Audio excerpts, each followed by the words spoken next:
देख ली मेहरबानी देख ली।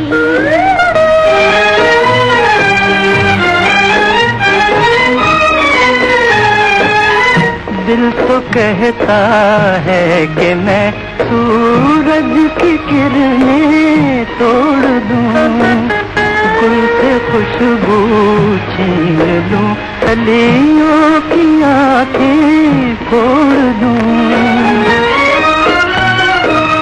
दुनिया वाले मैंने ये दुनियाए पानी देख ली ये इश्क तेरी मेहरबानी देख।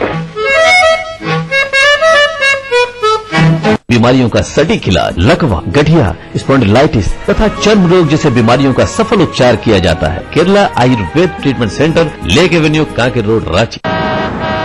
अंकल, हम आपको रोड क्रॉस करवा दें? अंधे हो क्या? अरे भैया, मुझे तो भगवान ने आंखें नहीं दी है, पर आप तो आंखें होते हुए भी अंधों जैसा बर्ताव क्यों कर रहे हो? अंकल, आपको जेब्रा क्रॉसिंग नजर नहीं आई क्या? हमेशा गाड़ी चलाते समय जेब्रा क्रॉसिंग पर पैदल यात्रियों का ध्यान रखें। पहले पैदल यात्रियों को सड़क पार करने दें, ये चालक की जिम्मेदारी है। सड़क पर संयम से काम लें, सुरक्षित रहें, दूसरों को भी सुरक्षित रखें। जोरावर सिंह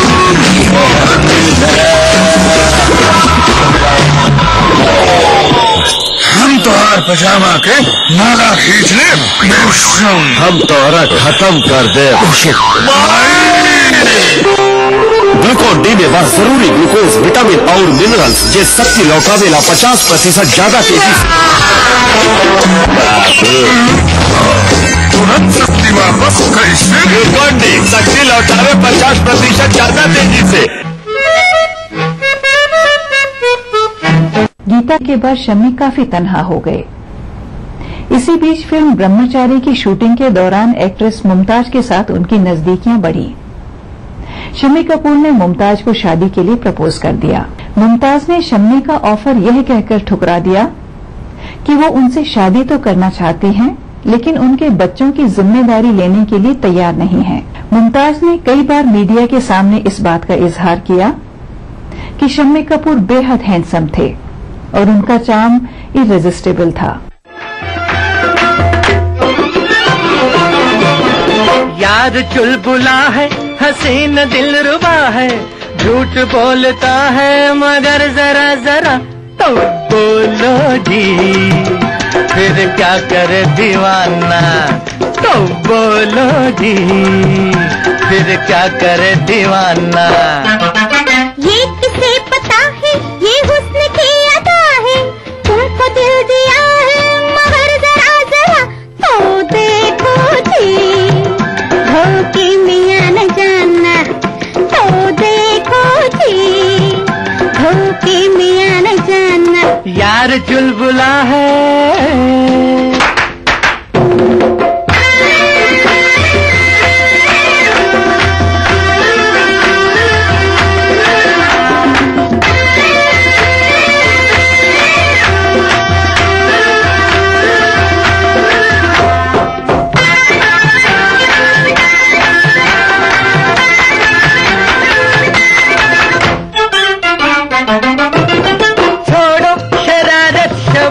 के हैं दिन, बचपन के शायद जनाब के हैं दिन, छोड़ो शरारत शबाब के हैं दिन, बचपन के शायद जनाब के हैं दिन।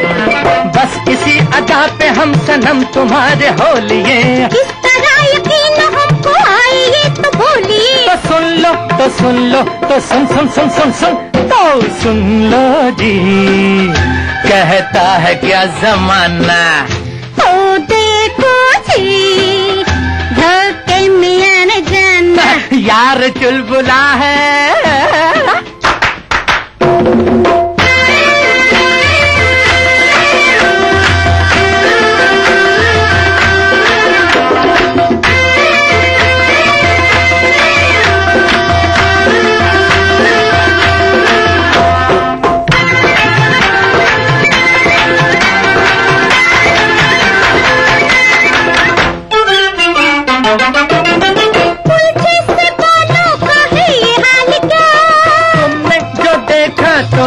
गया नशा। जिससे बोलो कहे ये हाल क्या, अरे तुमने जो देखा तो आ गया नशा। चल रहा है धीरे धीरे, बताइए बताइए। करहले नैनों की झुकी कमान तो उठाइए। तो देखो तो देखो तो दे दे दे दे दे, तो देखो जी दिल हो गया निशाना। तो बुद्धो जी फिर क्या करे दीवाना। चार्मिंग और सुपरस्टार शम्मी कपूर को आखिर अपना साथी मिला 1969 में। गुजरात के भावनगर की राजकुमारी नीला देवी ने उन्हें चुन लिया और शम्मी कपूर के बच्चों को भी एक ममतामयी मां मिल गई। इस समय तक शम्मी कपूर का वजन काफी बढ़ने लगा था, जिससे उनके रोमांटिक हीरो की इमेज को काफी नुकसान हुआ। 1970 में रिलीज हुई फिल्म अंदाज हीरो के रूप में उनकी आखिरी हिट फिल्म थी। छुपने वाले सामने आ, छुप छुप के मेरा जी न जला। सूरज से किरण बादल से पवन सब तलक छुपेगी ये तो बता। छुपने वाले सामने आ।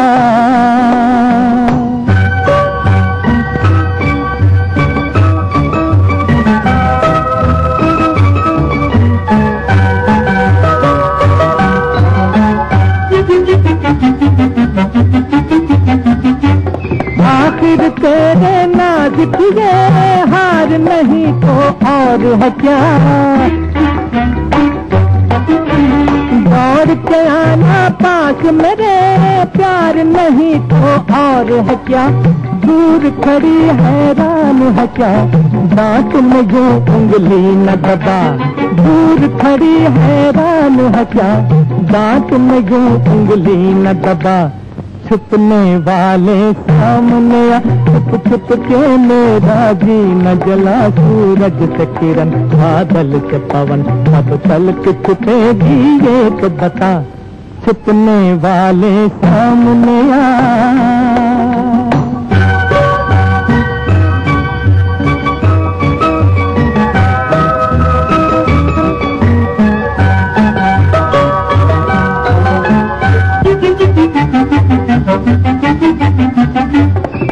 लिपटी है दिल से मेरे जुल्फ तेरी पल खाई हुई। देख रहा हूँ तेरी नजर अपनी नजर तक आई हुई। बालों पर जुल्फे न गिरा, तू है कयामत मैं हूँ बला। बालों पर जुल्फे न गिरा, तू है कयामत मैं हूँ बला। छुपने वाले सामने आ, छुप छुप के मेरा जी न जला। सूरज से किरण बादल से पवन अब तलक छुपेगी ये तो बता। वो छुपने वाले सामने आ, छुप छुप के मेरा जी न जला। सूरज से किरण बादल से पवन अब तलक छुपेगी ये तो बता। छुपने वाले सामने आ। शम्मी कपूर रोमांटिसिज्म और टेक्निकल बैंड का खासा कॉम्बिनेशन थे। वो internet users of community of India के चेयरपर्सन थे और इंटरनेट के शौकीन लोगों को याहू उनकी एक बड़ी देन है। 2006 से वो किडनी की बीमारी से पीड़ित थे और उन्हें हफ्ते में 3 बार डायलिसिस करवाना पड़ता था। आखिरकार 14 अगस्त 2011 की सुबह मुंबई के ब्रीच कैंडी हॉस्पिटल में जिंदगी से भरपूर शम्मी कपूर को मौत से हार मान लेनी पड़ी।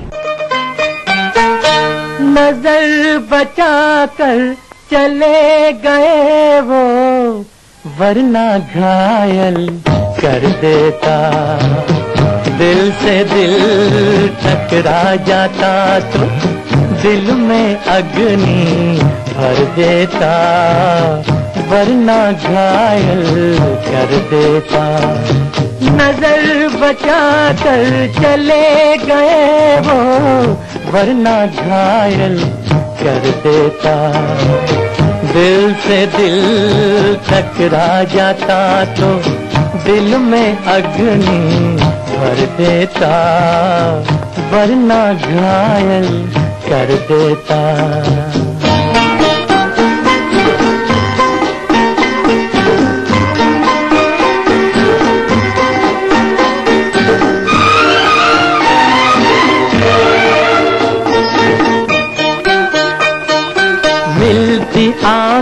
तो वो भी देखते मेरे प्यार का जादू।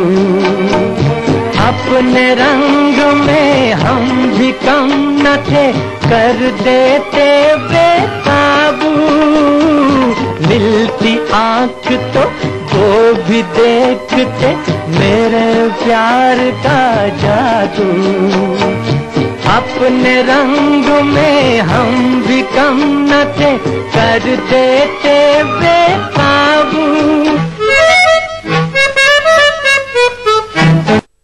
प्राचीन संस्कृति की पहचान लेकर आज का बिहार बढ़ चला है नई दिशा में, नई आशाएं लेकर। और उस राह पर घटती हर एक घटना करती है असर जनता पर, प्रदेश को देती है नया मोड़, तय करती है आगे की राह। इस तरह बनती है खबर, अपने बिहार की खबर, अपना बिहार इस समय पर। इस न्यूज के सह प्रायोजक हैं ब्रिजली विद्यालय Koderma, world famous for me mobile, mobile for me, टोरियम वर्ल्ड स्कूल, 2 कदम आगे। अग्रणी infra developers private limited, Kerala Ayurveda treatment centre, lake avenue, Kanker road, Ranchi. शेर वही जो शेरा कॉमेट पहने। Little wing school, Krishna Nagar, बोटी मोड़, सीता की जन्मभूमि, गांधी की कर्मभूमि, सम्राट अशोक की शक्ति भूमि, धर्म भूमि।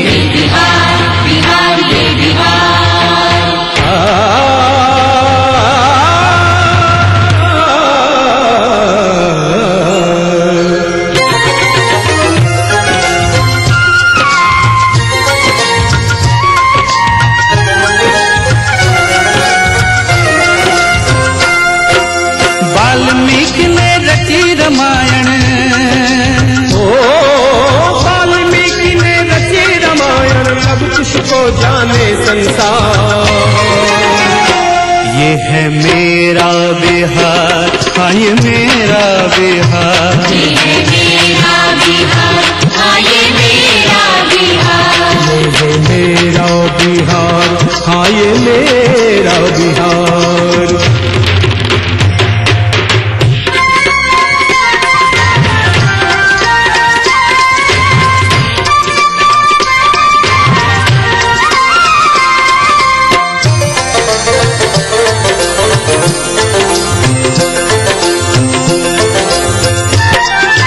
अंग्रेजन के हाड़ हिलल जब कुंवर के घोड़ा गरजल, हाँ अंग्रेजन के हाड़ हिलल जब कुंवर के घोड़ा गरजल। 80 बरस में चढ़ल जवानी की भोजपुरिया चमकल। राजेंद्र जी देश के पहला राष्ट्रपति बन गईले। एही माटी के भिखारी ठाकुर जन जन मन में समैले। गिनत गिनत अंगुरी थक जाई, ओ गिनत गिनत अंगुरी थक जाई, महापुरुष है हजार। यह मेरा बिहार, हाँ ये मेरा बिहार, ये मेरा बिहार, हाँ ये मेरा बिहार, ये मेरा बिहार, हाँ ये मेरा बिहार।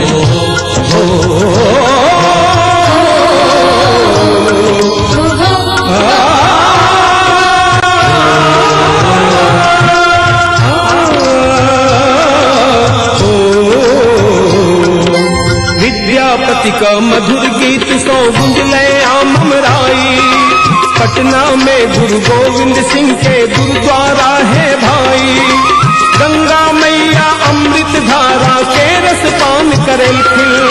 सीता मैया ई धरती का जग में मान पहल खिल। कहे बिहारी देव भूमि, कहे बिहारी देव भूमि, करिए के इनकार। ये है मेरा बिहार, हाँ ये मेरा बिहार, ये है मेरा बिहार, हाँ ये मेरा बिहार, ये है मेरा बिहार, हाँ ये मेरा बिहार।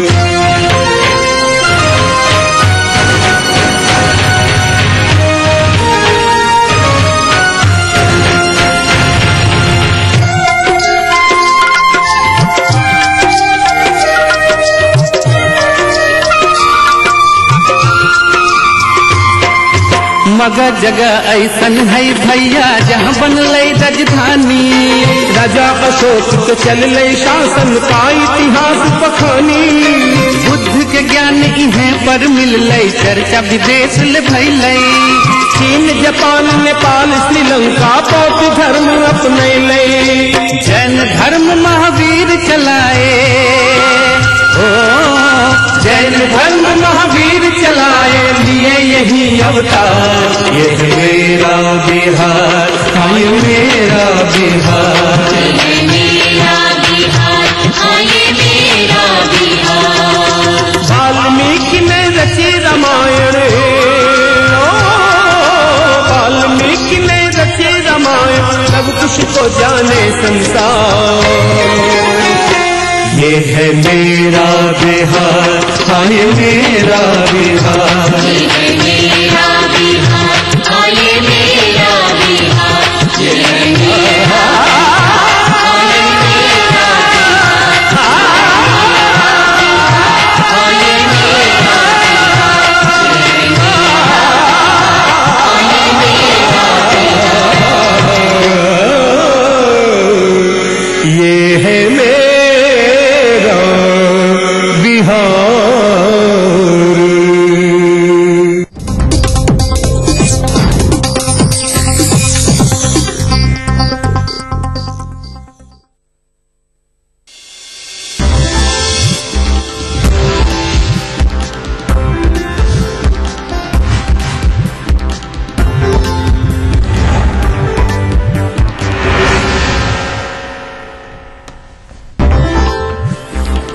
सूबे में बिजली को लेकर मचा हाहाकार। कहलगांव और फरक्का की 4 यूनिट ठप, राजधानी समेत कई जिलों में बत्ती गुल। सीतामढ़ी में देवर ने दुष्कर्म के बाद भाभी को जिंदा जलाया, इलाज के दौरान एसकेएमसीएच में मौत, अभी तक आरोपी की गिरफ्तारी नहीं। बिना अनुमति एलएलबी की परीक्षा देना गुप्तेश्वर पांडे को पड़ सकता है महंगा, डीजी ट्रेनिंग ने शुरू की जांच, साक्ष्य मिटाने का भी आरोप। विधायकों पर मुख्यमंत्री की मेहरबानी, विकास योजनाओं के लिए अब मिलेंगे 2 करोड़, विधानसभा में नीतीश आज करेंगे ऐलान। और पश्चिम चंपारण में प्राइमरी स्कूल की जमीन पर 6 साल से कब्जा, मौसम की मेहरबानी से होती है बच्चों की पढ़ाई।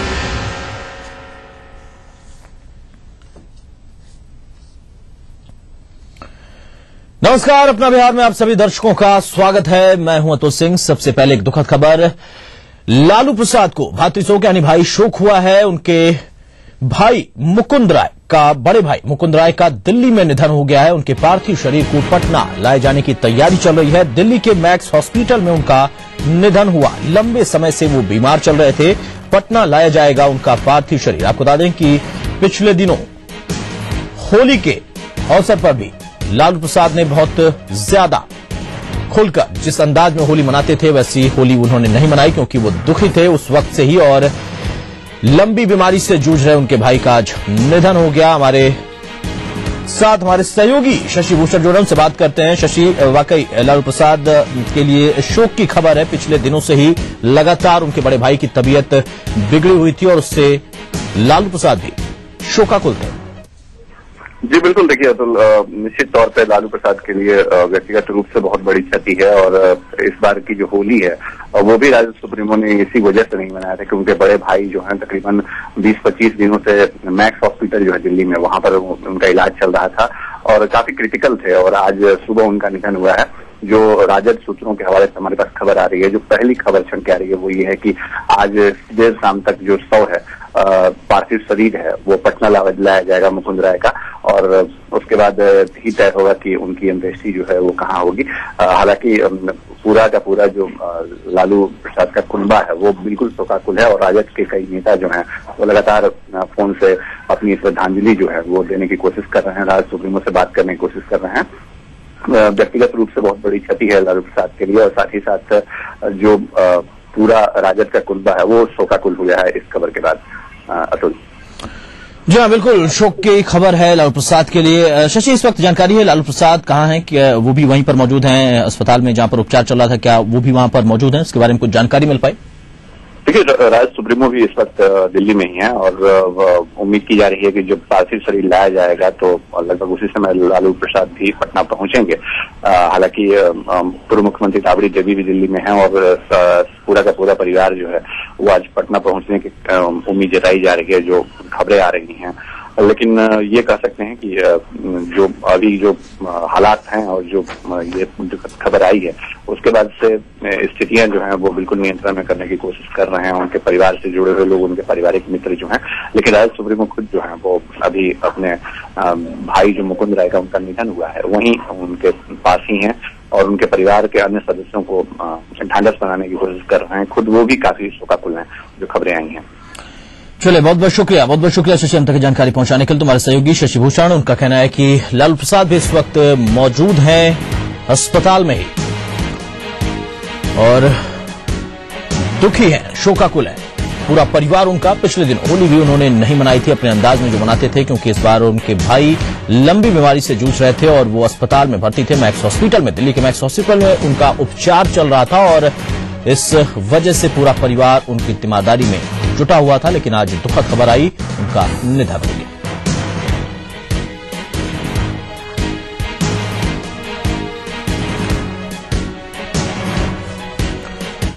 और चले बढ़ते हैं आगे। ये खबर आपको दिखा रहे थे जिस तरीके से कि बिजली को लेकर हाहाकार मचा हुआ इस वक्त पूरे सूबे में 4 यूनिटें पूरी तरह से ठप हो चुकी हैं और असल मसला इसके पीछे यह है, मार्च क्लोजिंग का दौर था और जो कंपनियां कोयला की सप्लाई करती थी उनके साथ कुछ विवाद की खबर है और उसकी वजह से ये सारी स्थिति उत्पन्न हुई है।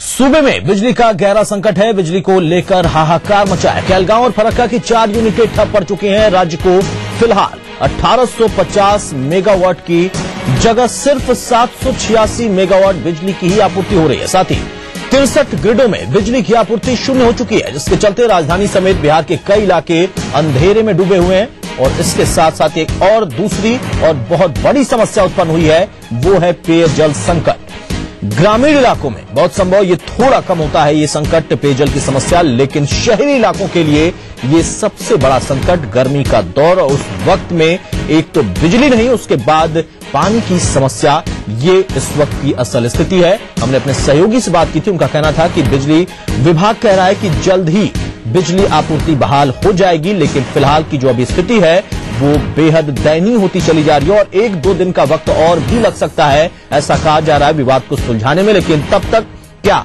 यहां पर आपूर्ति बहाल हो पाएगी, क्योंकि जो कोयले का स्टोरेज है वो बहुत ज्यादा नहीं है, लगभग डेली बेसिस पर जो सप्लाई होती है उस पर निर्भर हैं ये यूनिटें और 4 यूनिटों में इस वक्त उत्पादन ठप हो चुका है। 1850 की आवश्यकता है मेगावाट की बिहार की बिजली आपूर्ति के लिए, बिजली व्यवस्था को दुरुस्त करने के लिए, लेकिन सिर्फ 786 मेगावाट बिजली की ही आपूर्ति हो रही है। इसमें और भी इस 786 मेगावाट में और भी व्यवस्थाएं करनी पड़ती हैं उद्योगों के लिए और दूसरे राज्यों की आपूर्ति के लिए। और इस वक्त हमारे साथ हरे राम पांडे साहब, जो कि राज्य बिजली बोर्ड के प्रवक्ता हैं, वो जोड़न से बात करते हैं। पांडे साहब, इस वक्त की जो स्थिति है ये आप लोग किस तरीके से देख रहे हैं स्थिति को? क्या कुछ गंभीर आपको लगता है कि यह है या सामान्य प्रक्रिया है? नहीं, थोड़ी गंभीर है, क्योंकि हमारे लिए जो विद्युत आपूर्ति के लिए हम लोग विशेषकर सेंट्रल सेक्टर के पावर यूनिटों पे डिपेंडेंट रहते हैं जी, और केंद्रीय सेक्टर के जो उत्पादन गृह हैं उनसे करीब 1834 मेगावाट हमारा एलोकेशन है, जो हमारा रिक्वायरमेंट से भी काफी कम है जी। और 1834 मेगावाट के अगेंस्ट में करीब हमें जो बिजली उपलब्ध अभी हो पा रही है वो 778 मेगावाट के आसपास हो रही है, जो कि आधे से भी कम है। हरिराम जी, ये स्थिति आखिर क्यों आई, किस वजह से कुछ विवाद की बात आ रही है, क्या विवाद है यहाँ पर? देखिए, वो विवाद तो एनटीपीसी और कोल इंडिया के बीच में है जी, जिस पर हम आधिकारिक रूप से कुछ भी बोल नहीं सकते हैं जी। लेकिन जो यूनिटों को बंद करने का जो कारण बताया गया है वह है कोयले की कमी जी। और परसों से ही कोयले की कमी के चलते फरक्का के 5 नंबर यूनिट को बंद कर दिया गया था, जो कि 500 मेगावाट की यूनिट थी जी।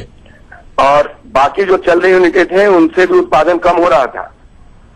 और कल और आज मिला के करीब 4 यूनिट है, फरक्का में 2 यूनिट और जी बिल्कुल 2 से 4 यूनिट की संख्या अभी होगी। 4 यूनिट में उत्पादन ठप हो चुका है और ग्रिडों में सप्लाई बंद हो चुकी है। हरराम जी, आप लोगों से वार्ता हुई होगी, क्योंकि एक आम आदमी की अगर बात आपको बताऊं, एक आम आदमी यही सोचता है जब बिजली व्यवस्था चरमराती है तो सीधे सीधे आरोप लगाता है कि बिजली बोर्ड ही इसके लिए जिम्मेदार है। आप कह रहे हैं कि यहां पर मसला चूंकि कोल कंपनियों और एनटीपीसी के बीच का है, उनके विवाद की वजह से स्थिति उत्पन्न हुई है। आप लोगों ने कुछ वार्ता की, वहां पर क्या चल रहा है, वहां पर किस तरीके से सुचारू व्यवस्था कर पाएंगे? हमारे अध्यक्ष और प्रबंध निदेशक महोदय ने एनटीपीसी से भी वार्ता किया है जी, और सरकार के लेवल पे भी वार्ता की जा रही है और कोल मंत्रालय से भी वार्ता की जा रही है और कोशिश की जा रही है कि देर रात तक किसी तरीके से बिजली की उपलब्धता को बढ़ाया जाए। तब तक जो बिजली उपलब्ध है उसी को चरणबद्ध रूप से और क्रमवार रूप से पूरे राज्य में रोटेशन किया जा रहा है। अभी करीब 170-80 मेगावाट हम लोग को जो अवेलेबल है उसको हम लोग जो विशेष करके जो आवश्यक सेवाएं हैं उनको विद्युत आपूर्ति करके जो बची हुई बिजली है उसके मॉनिटरिंग के लिए चीफ इंजीनियर लेवल के अफसर कैंप कर रहे हैं हमारे जो लोड डिस्पैच सेंटर्स हैं, और कोशिश है कि राज्य की जनता को आवश्यकता के अनुसार जो उपलब्ध बिजली है उसे चरणबद्ध रूप से उपलब्ध। चलिए, ये उम्मीद करेंगे कि जल्दी जो आप बात कर रहे हैं वो सच साबित हो और जो इस वक्त संकट है वो टल जाए। लेकिन हरराम जी, ये समस्या जो है ये लगातार इसका खतरा बना रहता है। कई बार अगर देखा जाए तो सरकार भी कह चुकी है कि कोयले का ठीक ढंग से जो सप्लाई चेन है वो यहां पर नहीं रहती है, कुछ भेदभाव की भी बात आती है। लेकिन अगर यूनिटों को देखा जाए, एनटीपीसी की बात की जाए, स्टोरेज की बात की जाए, तो यहां पर क्या डेली बेसिस पर कोयला जो आता है उसके आधार पर ही काम होता है या कोई इनका भी अपना स्टोरेज सिस्टम होता है? नहीं, कहीं भी जो विद्युत उत्पादन गृह है, कहीं भी जो विद्युत उत्पादन गृह है वो उनके यहाँ अपना अलग सिस्टम है। कहीं 3 दिन का, 5 दिन का या जैसा जो नीति है उसके अंतर्गत उतना दिन का कोयला लगातार स्टॉक किया जाता है। लेकिन यह भी सही बात है कि पूरे देश में जो विद्युत उत्पादन गृह है, विशेष करके जो कोल बेस्ड प्लांट है जहाँ कोयले के आधार पे जनरेशन होता है, तो देश में कोयले की उपलब्धता कम है और जिसके कारण कई नई यूनिटें भी बनकर तैयार है, लेकिन अभी उत्पादन शुरू नहीं हो पाया है देश के दूसरे हिस्सों में।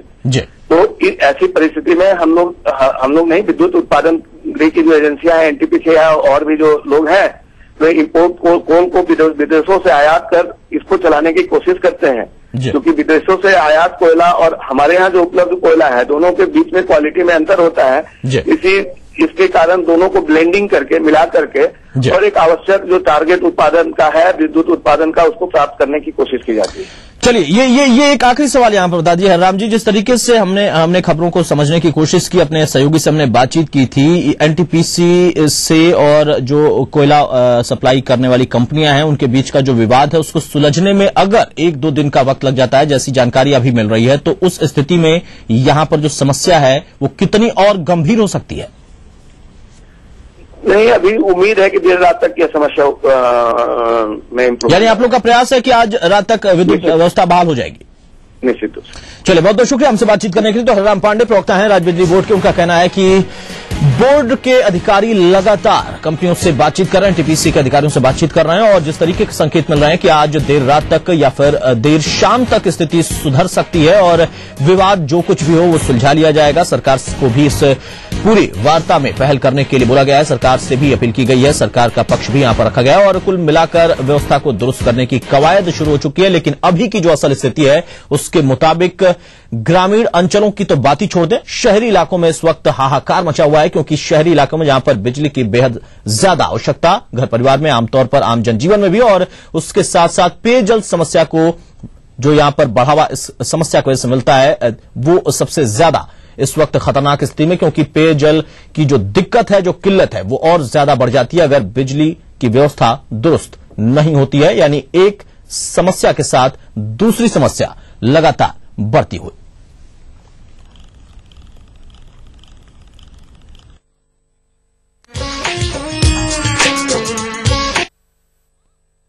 बिहार झारखंड सभी डीटीएच प्लेटफॉर्म पर, डिश टीवी पर चैनल नंबर 827, एयरटेल पर चैनल नंबर 287, टाटा स्काई पर चैनल नंबर 164, बिग टीवी पर चैनल नंबर 417, वीडियोकॉन पर चैनल नंबर 778। देखिए आपका अपना चैनल।